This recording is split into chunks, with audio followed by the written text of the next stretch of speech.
So we like to be able to show people that tension is far more powerful than any other element involved in this the influence process, the decision making process, the And it's sales often process. ignored. Yeah, and this is the problem. So let's take a look at this, see Yeah, what's let's going look on. at So it. there are three variables. Those three variables are logic, feasibility, and tension. If you want someone to buy something, if you want someone to change their behavior, the first thing we want to look at is this logical for the person to do? Is it going to give them what they want? Are there sufficient benefits? Can you overcome is there enough logic Does it in the make whole thing sense? does it make sense to do? Well, that's great. It's great when you can do that. The next variable is feasibility. All change requires the availability of resources. If you don't have those resources, then what's the likelihood of you moving forward? Not all that great because it's not feasible. So feasibility is a really The big car dealer talking about how many horsepower a Maserati has is right, not right, very right. helpful to me Well, and because let's just look at I this don't as an have example of access. feasibility. Why aren't all cars required to be paid in full, cash paid in full? Why are there payment plans? They're payment plans because it makes the unfeasible Feasible. feasible. And so this is all this stuff. Feasibility is going to come into play. So it's not just about money. There's a lot of other things that can interfere with the feasibility of any decision you might make someone to make. And the third one is tension. Do they have enough tension about that situation to take them to their threshold? So as you've already illustrated, you can have a little bit of tension, it'll make it a little active, but it's not at your threshold of activation. It's not enough to get you to actually do whatever that specific behavior was, which in a sales situation, you usually sign on the dotted line or commit in principle or whatever's next. And the more complex the sale, the more important this idea about tension management comes into play. All right, so anyway, let's take a look at this. I'll put you in a series of scenarios, and you just tell me, do you think the change is likely to occur?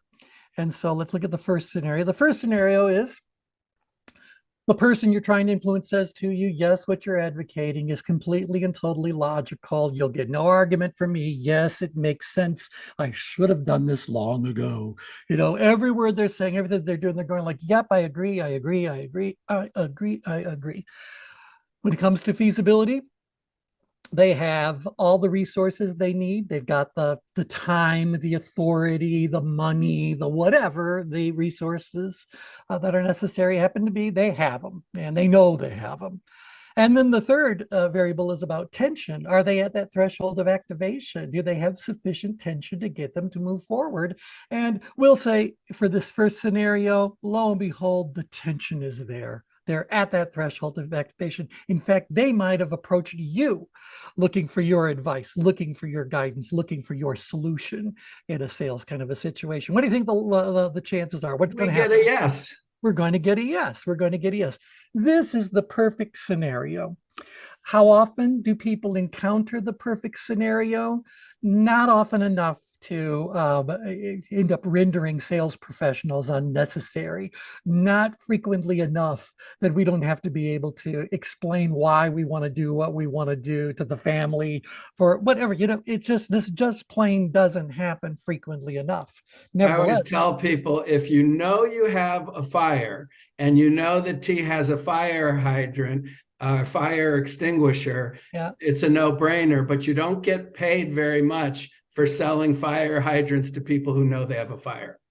that's right. It's the right That's thing to right. do, but it's not going to happen often enough that you can make a career No, out it of it. just can't. It just really can't. In fact, that's talk about sales for again for just a second. That's why very often people who sell home alarm systems or home video surveillance systems or whatever, they market in areas that recently had break-ins because they know everyone else on that Right. street, all those neighbors are going like, oh, so they're harvesting the tension that a situation created. They didn't create the tension, but they saw the tension was there. And so they need to get in there while the tension stays high, because you've already pointed out over the course of time, tension is either going to go down about the issue at hand, or it's going to go up about lots of other stuff that's happening in life. And you're just going to get, Someday I'll get an alarm. Yeah. yeah, it goes down, whatever. Right. Okay, next scenario. When it comes to logic, it doesn't really make sense. It's not the perfect solution. Fine, it might be close enough. It might be something that you could settle for if there's nothing better out there. But bottom line, it's not the perfect kind of a situation. That being said, you've got the resources that are necessary to buy it, to do it, and you have enough tension because you're going like something's got to change. I mean, yeah, it's not perfect, but I got to do something. I got to do something. What do you think the likelihood is the person will follow Yes. through? Yeah, this is still And a then yes. you'll Now, come back and tell your wife why it was logical. It well, was a that's what she logical, was looking it was for. only $9.99. It was only nine ninety We nine. had to have it. That's right. They only had two I left. saved you money, even There you though go. That's right. So, she didn't want it. no, it's not as likely to occur as the first scenario, but nevertheless, this is plain old everyday life. This is plain Yes. old everyday consumerism, plain old everyday sales, plain old everyday trying to influence somebody to do something. No If matter how hard we try, the logic may not be perfect. I We have might cash have in my pocket and I'm at a shopping mall, I'm very exactly. likely to buy something I need at the moment, but I don't Right, really. right. Okay, and I'll give you an example of that. Now that I'm mostly retired, I don't have a lot of need for, dressy shirts and suits, and that's kind of like old style anyway these days, but I needed a white dress shirt.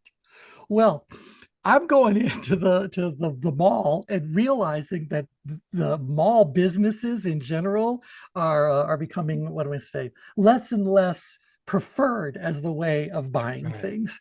So I couldn't find any. Well, the clock is ticking, and I'm going like, I've got to have this shirt. And so the first shirt I found, was it perfect? No, but it was a white shirt, and I had to have one.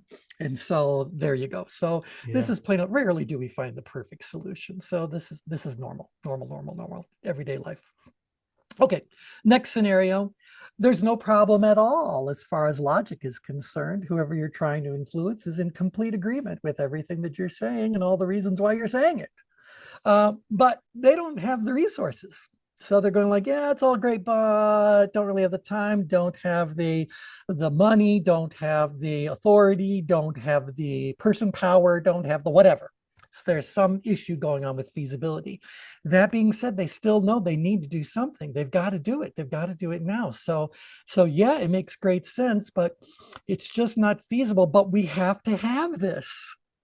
Where What do you there's a think? will, there's a way. Where And there is a those will, there is rent a to buy way. that people will end up paying $20,000 over 20 years And for this some is what TV that's that. exactly right. This is what we say. Most people can't have everything they want, but they can probably have anything they want. They just have to choose and redistribute, realign resources, put together a different budget, a different strategy. If they want it badly enough, and they know it makes enough sense to for them to have it, they have a way of figuring it out. So you're absolutely right. This is where there's a will, there's a way. Also, this is where I said that this is how the credit industry was born. So credit cards exist to make the seemingly unfeasible feasible. So, whether it's mortgages, bank loans, whatever it is, all of those are things about feasibility being managed. People used to And save up for a car. you used to save up for a car. Exactly right. Exactly right. So anyway, that's feasibility. There are ways of making things very feasible. The next scenario is that it really doesn't make sense and you really don't have the resources, but you are so enthusiastic about it, so motivated by it, so maybe threatened by the situation if you don't do something. You've got so much tension. You are at that threshold of activation. What do you think is going to happen? You're going to figure it, you're going to do it You're going to follow through and do it. Now, somehow. somehow, some way, but let's look at this one. It's not logical, it's not feasible. It's just you've got so much tension, so much excitement about whatever's going on, you decide to go ahead and spend the whole the money. We've all done this countless times. If you've ever gone to a Wisconsin football game, you bought the cheese hat. Okay, I mean, you went to Hawaii, you bought the shirt. Every guy knows you go to Hawaii, you're going to buy the shirt, and you're probably never going to wear it again. And so, because in the moment, and while you're there, tension is so high, productive tension is so high that it overcomes any issues that might exist around the area of logic or feasibility. So So this is social impulse proof buying. really increases tension. What will the neighbors think? Well, Well, everybody's this doing is it.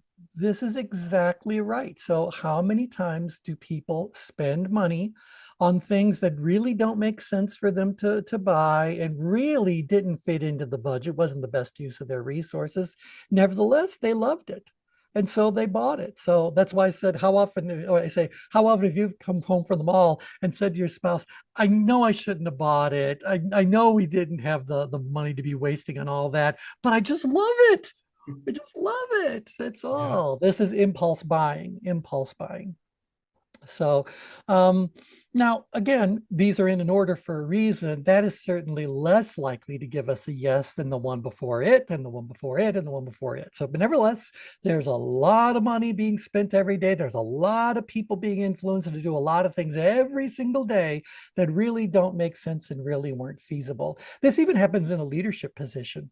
If I have a really compelling leader who is standing in front of their company, delivering that state of the company, future of the company kind of address. Some of them are such compelling presenters, motivators, whatever, that they get people totally enthused to do all sorts of things that really don't make any sense, and they really don't have the resources to follow through and make it all happen. So a highly persuasive person can Well, overcome. I mean, think of the cult leaders on the real negative The side of cult that. leaders, exactly We're going right. to move to Jonestown? I don't think so. Exactly right. You To try be this part of this Kool-Aid. Do you think crowd. it has enough sugar in it?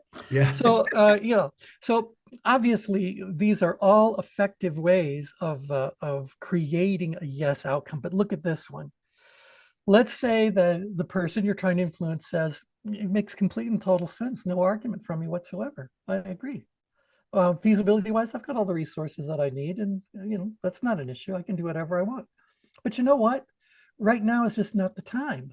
After all, it's still blizzarded out there. We're between the holidays right now. We got this coming up and that coming up, and I don't know what's going to happen with the elections or whatever it is. They become an excuse factory. But what they're really saying to you is, I don't have enough what?